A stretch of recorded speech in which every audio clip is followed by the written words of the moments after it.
Division of fractions. So 1/2 divided by 1/4. So how do we divide fractions? So first, we get the reciprocal of the divisor. Itong 1/4, itong nasa side na to, yun yung lagi nating divisor.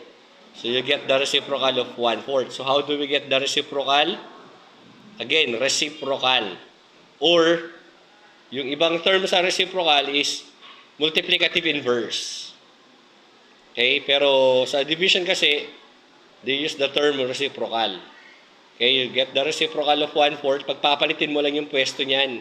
Yung 1 mapupunta dito sa baba, yung 4 mapupunta sa taas. That is the reciprocal of 1/4. So gawin na natin. After getting the reciprocal of the divisor, what's next? You proceed to multiplication. So i-multiply mo yan sa 1/2. So proceed to multiplication, so magiging 1/2 times 4/1. So naituro ko naman na how to multiply fractions.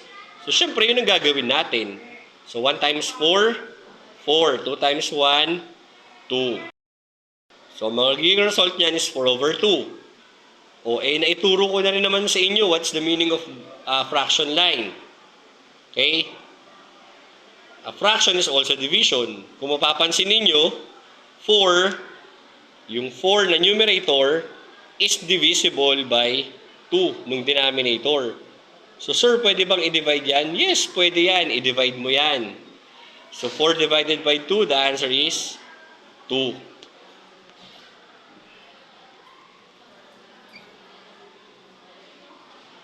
Again, na-multiply na natin yung 1 and 4. The answer is 4. Na-multiply natin yung 2 and 1. The answer is 2. Okay?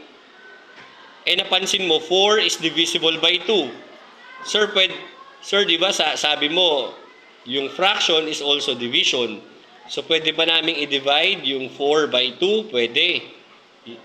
Dapat naman talagang i-divide kasi nakita mo na nga na 4 is divisible by 2. So, i-divide mo yan, it will result to 2. So, ibig sabihin, 1/2 divided by 1/4, the quotient is 2. Okay? So, tama ba yung process na yan?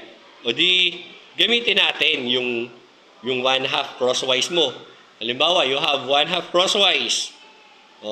Ang tanong, ilang 1/4 ang magagawa mo gamit yung 1/2 crosswise mo? So, di ba?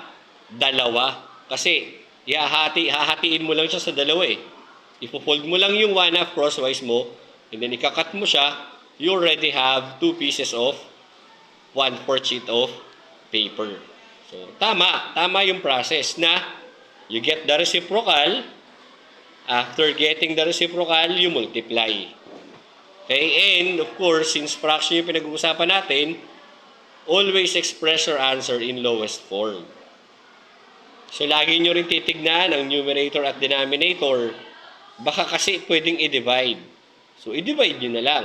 Pag hindi naman, i-lowest form ninyo if possible. So, let's have another example. So, 3/5 divided by 1/3 or 1/3. So, ulit, anong unang gagawin? You get the reciprocal of the divisor. How do we get the reciprocal?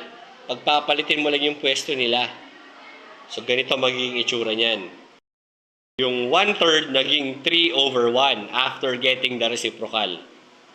And then after getting the reciprocal, you proceed to multiplication. So, you multiply 3 and 3, 5 and 1. So, the result now is 9/5. Okay? So, yan na ba yung simplest form niya, sir? Yan na yun. Okay, yan yung pinaka-simplest form niya. Yun nga lang, it's an improper fraction. Okay? So, pwede naman siyang i-convert into mixed numbers. So, yung conversion ng improper fraction to mixed numbers, so, yung susunod na lesson natin yun. Ano? So, the quotient of 3/5 divided by 1/3 is 9/5. So, again, when you divide 3/5 by 1/3, the result is 9/5.